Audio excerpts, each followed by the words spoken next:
කතාව.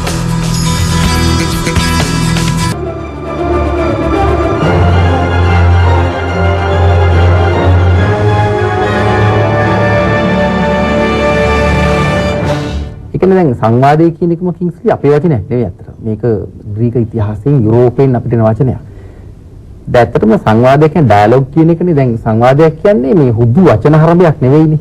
මම කියන්න උත්සාහ කරන්නේ අපි දීර්ඝකාලීන වැඩසලස්මක් හදන්න උත්සාහ කරනවා නම් ඕනෑම ක්ෂේත්‍රයක, ඒ කියන්නේ සංචාරක වෙන්න පුළුවන්, සෞඛ්‍ය වෙන්න පුළුවන්, අධ්‍යාපනය වෙන්න පුළුවන්, ඕනම ක්ෂේත්‍රයක දීර්ඝකාලීන අධ්‍යයනයක්, හොයා බැලීමක්, සංවාදයක් අවශ්‍ය නැද්ද? අවශ්‍යයි. Actually, many of you will not know that I have known Chapa for the last more 10 years. Very few people that I really appreciate or motivate, that people whom I know that I really love and that motivate me. One of the people that really motivates me to live in Sri Lanka is Chapa. උදාහරණයක් විදිහට ගත්තාම අපිට මේ සංචාරක ව්‍යාපාරය හෝ වෙන කිසිම ක්ෂේත්‍රයක් ගැන දීර්ඝකාලීන සැලැස්මක් කතිකාවතක් නැහැ. අපි හිතනවානේ යුද්ධ ඉවරයි කියලා. දැන් ඔක්කොම හිතන්නේ යුද්ධ ඉවර නිසා මෙතනින් එහාට දැන් තියෙන්නේ අපිට ටුවරිසම් ගැන හිතන්න කියලා. මේ විදිහටම අපි හිතුවා 60 ගණන් වලත් 70 ගණන් වලත් හිතුවා. දැන් මේ වෙලාව ටැමිල් ඩයස්පොරා එක ලෝකෙ වටේ මේගොල්ලන් කැම්පේන් එක කරනවා. LTT එක මිලිටරි වයිස් ඉවර වෙන්න පුළුවන්. නමුත් දැන් ඒ ඇක්ටිවිටිස් එහෙමම තියෙනවා. යුද්ධය ඇති උනේ ඇයි කියලා කවුරුත් දැන් හිතන්නේ නැහැ ඒක ගැන. Now Chapa is talking of a different scenario. You know what he's talking of is for the future of. He's thinking long term. Long term. He's thinking long term. He's thinking long term. He's thinking long term. In that sense, I do agree with him because what do we as Sri Lankans who are involved in the industry, who will hopefully be there for the next 50 to 100 years in the same industry, what do we need? And we have an ambitious plan of 2.5 million tourists by the year 2016. If we are to achieve those targets, then what he says is absolutely important. දැන් පුද්ගලයෙකුට තමන්ගේ ව්‍යාපාර සුළු පරිමාණ සංචාරක ව්‍යාපාරිකයෙකුට තමන්ගේ ව්‍යාපාරය දියුණු කරගන්න ණයක් ඉල්ලනවා. ඒ පොඩි ණයක් නෙවෙයි ඉල්ලන්නේ නැත්තේ. ඔක මේ මම කියන්නේ බිලියන්ස් නෙවෙයි, ට්‍රිලියන්ස් නෙවෙයි, පොඩි ණයක් ඉල්ලන්නේ. ඉතින් මේක විසඳන්න මම කියන්නේ කොච්චර ආයතන මේ රටේ තියෙනවද? මං අහන්නේ ඉතින් එහෙනම් ඕනේ නැහැ නේ ආයතන. අපි ආයතන කියන්නේ කතන්තරේ ඇත්ත කතන්තරයක් කියන්නේ. මේ ප්‍රශ්න ගැන අපි කොච්චර සාකච්ඡා කරත් ඔළුව බිම තියන් සාකච්ඡා කරත් වැඩක් නැහැ මේ ප්‍රශ්න විසඳුම් එන්නේ නැත්තම්. මේක පුහුණු වැඩසටහනක් නෙවෙයි. එහෙම ගන්න එපා. මම පුහුණු කරුවෙක් නෙවෙයි. මම කරන්න හදන්නේ ඔයගොල්ලත් එක්ක විවෘත සංවාදයක් ඇති කරගන්න. සංවාදය කියන්නේ ඔය අපි හිතාගෙන ඉන්නේ නෙවෙයි දැන්. සංවාදය කියන වචනේ අපි දැන් කිව්වට ඉංග්‍රීසි කියන ඩයලොග් කියලානේ. ඒ වචනේ අපි කිව්වට ඒක අපේ වචනයක් නෙවෙයි. ඒක ඉස්සෙල්ලාම තේරුම් ගන්න ඕනේ. ලංකාවේ ආසියාවේ වචනයක් නෙවෙයි ඩයලොග් කියන්නේ. ඩයලොග් කියන්නේ යුරෝපෙන් අපි ගෙන්න ගත්ත වචනයක්. අපිට තියෙන බාධක මොනවද? ඒවා සංවාදය ඇතුලේ තියෙන බාධක මොනවද? ඒවා මම අරගන්නේ කොහොමද? ඉතින් ඒ දේවල් අපිට ඉස්සරහට හොඳ අවබෝධයක් ලබා ගන්න පුළුවන් වෙයි. With this knowledge he has brought into us and he has opened up the topic of dialogue. Now in Asian countries we know that we don't open up all the time. We don't come and say what we have to say. And that's one thing we have not only in this hotel but in this country, in Asia abroad. Chapa has so far introduced the tools we need to start a dialogue. First of all, what is a dialogue and opening up, being honest to each other. That foundation has been built by Chapa. With that now the executives are now opening up. We can see that they're opening up. So I think it's a good start and I personally welcome this program. This is one thing which we needed here for us to open up and discuss our issues on a daily basis. And I think we have got a great start with this program. Should I first or you? Okay. No, I think any process like we have started, it will take a long time. It's not something that happened overnight. I think we have started placing the seeds for it, which will grow. At the moment also we are in the low season, so I think the benefit will really come maybe August, September when we are more busy, when the stress will be much more on the staff. If they feel confident and they have the trust between us, I think it will help us. He's a thinker as well. He sometimes calls me and says, look, in your company it should be like this, it should be like that. It's me thinking as well. So he's always, ahead. මම අවසාන වශයෙන් ඒ ගන්න point එක jet පින් එක පදනම් කරගෙන jet පින් එක කේන්ද්‍ර කරගෙන ලංකාවේ සංචාරක ව්‍යාපාරය පිළිබඳ මහා සාකච්ඡාවක් ඇති කරා. ගේන්න බැසි රාජපක්ෂ. ගේන්න සංචාර අමාත්‍යාංශයේ ලේකම්. ගේන්න ප්‍රොවින්ෂියල් මිනිස්සු. ගෙනල්ලා සංචාරක ව්‍යාපාරය උගන්වන්නේ කොහොමද? දැනටම ජෙට් පින් ව්‍යාපාරය ලංකාවේ සංචාරක ව්යාපාරයේ ලෑන්ඩ්මාර්ක් එකක්. There is nothing to ask from the minister. You have to teach him. ඒක කරන්න නම් මේ දැනුම ජෙට් පින් ආයතනයේ විධිමත්ව හදාගන්න.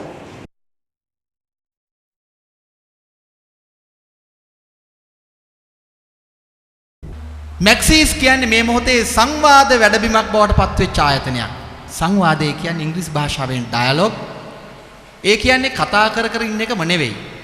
අපි කතා කරනවා, අධ්‍යයන කටයුතු කරනවා, ප්‍රශ්න කරනවා, පිළිතුරු හොයනවා, නැවත දැනුම හොයාගෙන යනවා. මිත්‍රවරුනි, දැනුම කියන්නේ නැවත සංවාදයක්. මැක්සිස් උදානය කියන්නේ මේ මහා සංවාද වැඩබිමේ දේශපාලන ප්‍රකාශනය.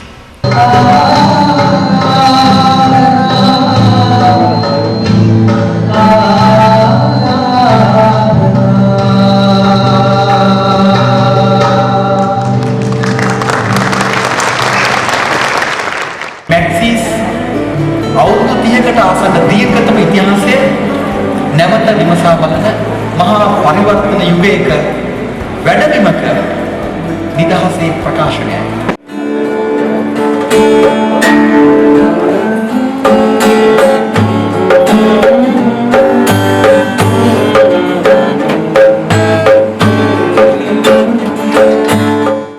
ඇකඩමි එක, නේචර් ක්ලබ් එක, මීඩියා යුනිට් එක තුනම ඉන්ඩිරෙක්ට් මාකටිං.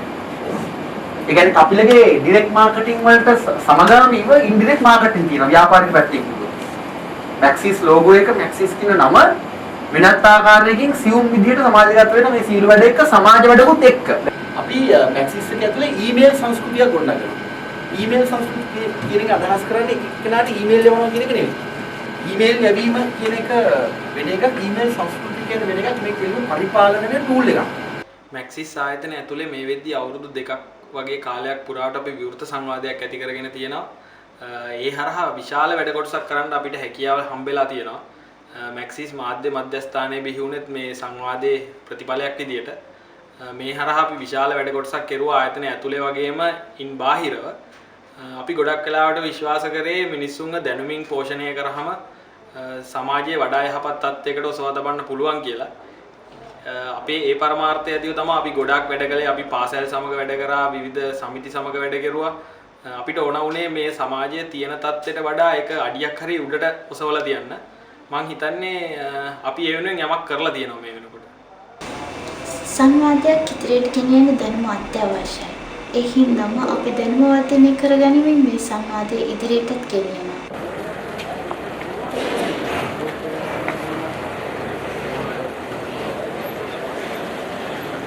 හැමෝම ලොකු පොඩි වෙනසක් නැතුව, ගැහැණු පිරිමි වෙනසක් නැතුව කරන වෘත්තීය බලපාන්න නැතුව සියලුම දෙනා මේ කියන මහා වෛද්‍ය මෙහෙයුමට සම්බන්ධ වෙන්න තමන්ගේ නිරෝගීකම හොඳ පැවැත්ම සඳහා අවශ්‍ය සේරම දේවල් මෙතනින් අපි ආරම්භ කරමු. මම මැක්සිස් ආයතනයේ සේවයට ඇවිත් දැන් අවුරුදු 3ක් වෙනවා.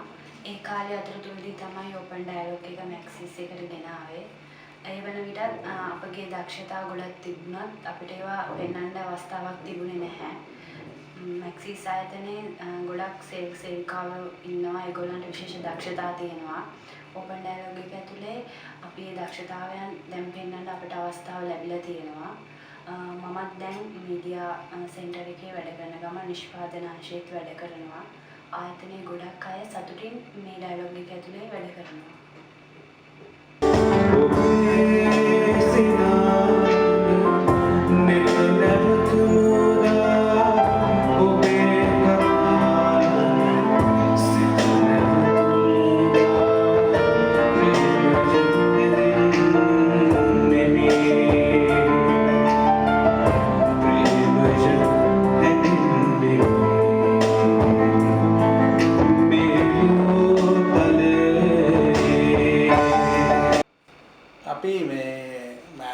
ආරම්භ කරලා තියෙන මේ ඕපන් ඩයලොග් විවෘත සංවාදය මේක ඇතුලේ මම දැකපු දෙයක් තමයි තාමත්ම හොඳ මේ හැම කෙනෙකුටම අදහස් ප්‍රකාශ කිරීමේ අයිතිය ඇවිල්ලා තියෙනවා වගේ එකක් තියෙනවා. ඉතින් ඒකට අපි හැම කෙනෙක්ගේම මම ඉල්ලා සිටිනවා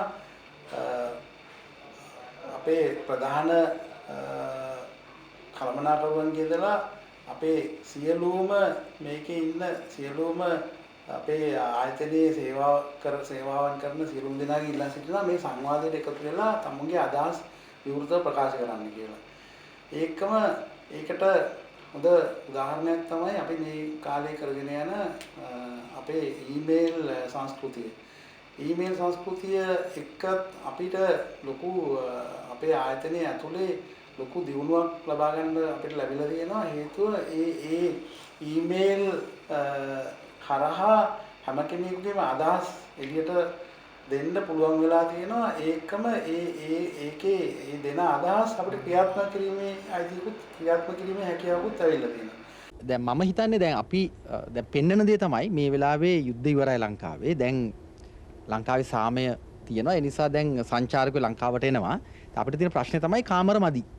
කාමර මදි. We don't have enough rooms. අපි හිතන්නේ දැන් එළියට පේන එක ඕක තමයි චිත්‍රය. දැන් එළියේ සමහර මාධ්‍යවල එහෙම නැත්නම් සංචාරක ව්‍යාපාරයට සම්බන්ධ හුඟ දෙනෙක් එළියට අවිලා කියන්නේ ඕක තමයි. නමුත් ඇත්ත කතාව ඊට වඩා වෙනස්. මට හිතෙන්නේ මගේ යෝජනාව දැන් උදාහරණයක් විදිහට ගත්තාම අපිට මේ සංචාරක ව්‍යාපාරය හෝ වෙන කිසිම ක්ෂේත්‍රයක් ගැන දීර්ඝකාලීන සැලැස්මක් කතිකාවතක් නැහැ. අපි හිතනවානේ යුද්ධ ඉවරයි කියලා. දැන් ඔක්කොම හිතන්නේ යුද්ධ ඉවර නිසා මෙතනින් එහාට දැන් තියෙන්නේ අපිට ටුවරිසම් ගැන හිතන්න කියලා.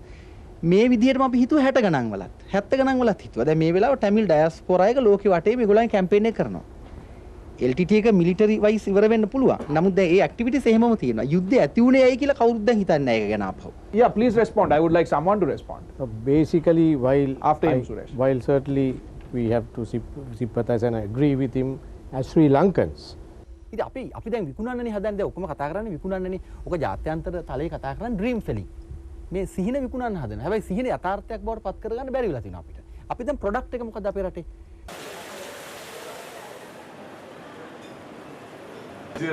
No, but actually we started this process talking to Mr. Champandar, who is actually he's a well-known specialist in open dialogue.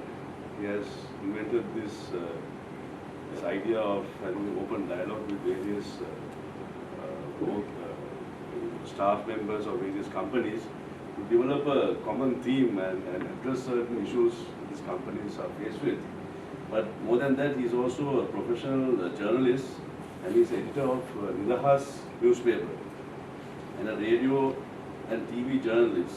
And I will sit with you till Mr. Chapa start this session.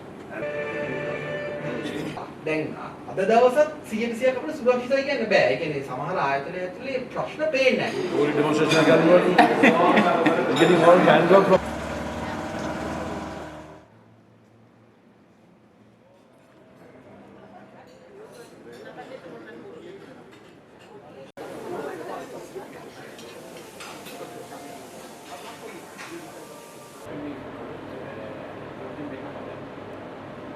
ඒකට වැඩ කරන්න පුළුවන් කන මේකයි. ප්‍රේමික තියාගන්න.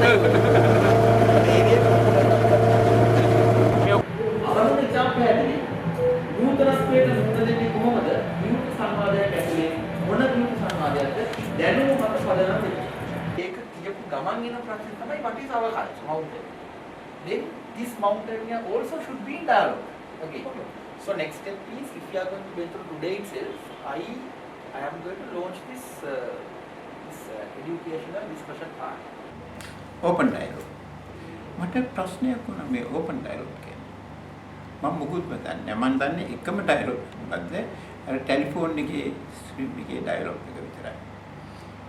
මම මේකේ සේවුවා මොකද්ද මේ open dialogue? මොකද මම ඉස්කෝලේ ගිහලා දැනගෙන ආපු කෙනෙක් නෙවෙයිනේ. මම සමාජයෙන් කෙනෙක් නෙවෙයි. එතකොට මේ open dialogue කියන එක මගේ ජීවිතේ තියෙන දෙයක්. මම ඒකේ ප්‍රතිඵල ලබා ගත්ත කෙනෙක්. මොකද මට ඉස්සර 5 දිනක් එකතැන තියාගෙන ඒ 5 දෙනාගේ මුණ බහලා මට කතා කරන්න ශක්තියක් තිබුණේ ලැජ්ජාව සබකෝලේ. මෙන්න මේක නැති වුණේ මම මේක ඕපන් ඩයලොග් කියලා කාගෙමකත් ඉගෙන ගත්තේ නෑ. අද මේ ඉගෙන ගත්තට හැබැයි ඒ ඕපන් ඩයලොග් එකෙන් තමයි මම කරන්නේ. මොකද අපි ඇත්ත දේ ඇති සැටියට බය නැතුව කියන්න අනිවාර්යෙන්ම අපිට අනුබලයක් දෙනවා මේ open dialogue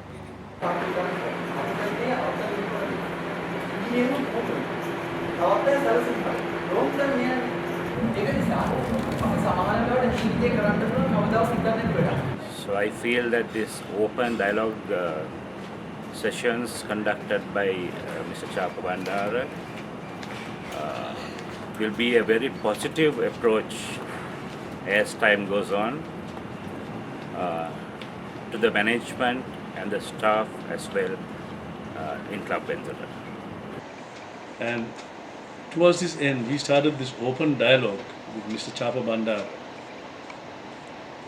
And I find that this whole exercise conducted by Mr. Chapa Bandara has really benefited our organization. First of all, we started with the introductory session at Mount Lebanon Hotel. And then we went to our sister hotel, Club Benzata, which we acquired very recently, the 100% equity. We want to inculcate a culture and a value system similar to Mount Lebanon at Club Benzata. So towards this end, we got the services of Mr. Chapa Bandara, and I'm very happy with the progress we have made there up to now, where we managed to share some of our ideas and also to view to consider their ideas in a more effective manner. And Mr. Chapa Bandara being an outsider, people were very they had a different view of Mr. Chapa Bandara, because since he's outsider, they could talk to him very freely and exchange these ideas in a free manner. So I found that this whole exercise, what Mr. Chapa has conducted with our group of companies, have served us immense benefit. And we are very, very fortunate that Mr. Chapa Bandara is a person who can also command the respect of people at every level, from a grassroots level man to the highest executive, highest manager of a company.